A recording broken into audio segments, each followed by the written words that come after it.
एक चीज और लिखा देता हूं जो मेन है आपके लिए समरूपता के ऊपर, कि एक ट्राइंगल मैंने आपके सामने ये माना और दूसरा ट्राइंगल मैंने आपके सामने ये माना है। ट्राइंगल के ऊपर बातें कर रहा हूं, जैसे कि ये ट्राइंगल आपका एक ए बी सी है और ये ट्राइंगल आपका मैंने क्या बोल दिया कि आपका ट्राइंगल है डी ई एफ। मैंने आपको बोल चुका हूं कि ये दोनों ट्राइंगल समरूप हैं। मैंने आपको क्या बोल दिया, ये दोनों ट्राइंगल आपस में सिमिलर हैं, पहले ही बोल चुका हूं मैं आपको। ठीक है, तो आप मुझे बताइए कि क्या क्या बराबर होगा और ट्राइंगल कौन कौन से समरूप हैं। मैंने बोल दिया triangle A B C similar है ट्राइंगल डी ई एफ के। चलो तो एक एक करके, जब दो ट्राइंगल सिमिलर होते हैं तो क्या होता है, हाँ, जब दो ट्राइंगल सिमिलर होते हैं तो क्या होता है दोस्तों, उनकी संगत भुजाओं के अनुपात का स्क्वायर बराबर होता है, या संगत भुजाएं आपस में बराबर होती हैं और एरिया के लिए स्क्वायर बराबर होता है। तो संगत भुजाएं बराबर होती हैं, तो संगत भुजाएं कैसे होंगी, ए बी का डीई से अनुपात, बी सी का ई एफ से अनुपात और ए सी का डी एफ से अनुपात बराबर रहेगा। ये तो हो गई साइड्स, ये जितना भी अनुपात है ये साइड्स का अनुपात है। अब एक बच्चे ने पूछा कि सर केवल भुजाओं का अनुपात ही बराबर होता है क्या संगत भुजाओं में जब समरूप होते हैं? तो नहीं।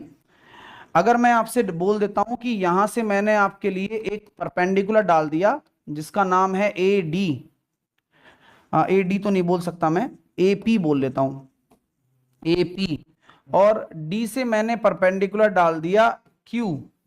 ठीक है, तो परपेंडिकुलर डाल दिया तो यहां ये बात भी आएगी कि सर परपेंडिकुलर का रेशो भी एपी और डी क्यू, परपेंडिकुलर का रेशो भी बराबर होता है। क्या बात है सर, अच्छा चलो ठीक है, बराबर।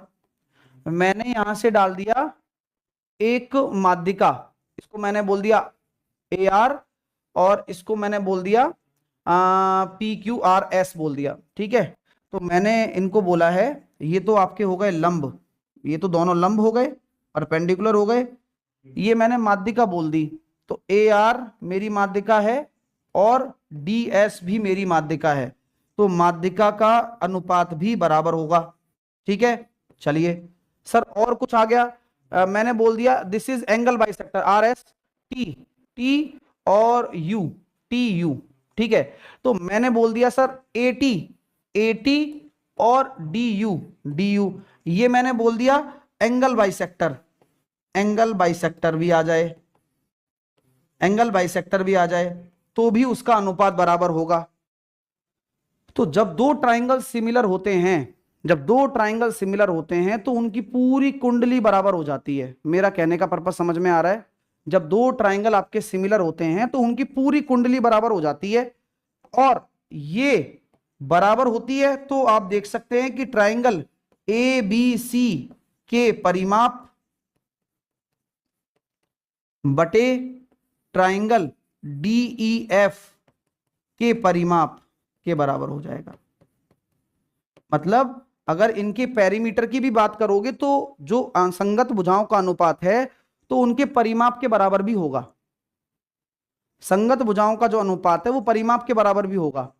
और यही मैं आपसे बात करूं कि अगर इनके एरिया की बात करता हूं, area of triangle A B C और area of triangle D E F, तो क्या होगा, इन सभी का जितनी भी चीजें हैं सभी के स्क्वायर के बराबर हो जाएगा। ठीक है दोस्तों, क्लियर हुआ कॉन्सेप्ट पूरा का पूरा? समझ में आ गई बात आप लोगों को? चलिए, तो ये पूरा कॉन्सेप्ट आपको अगर क्लियर है तो एक बार आप लाइक जरूर करें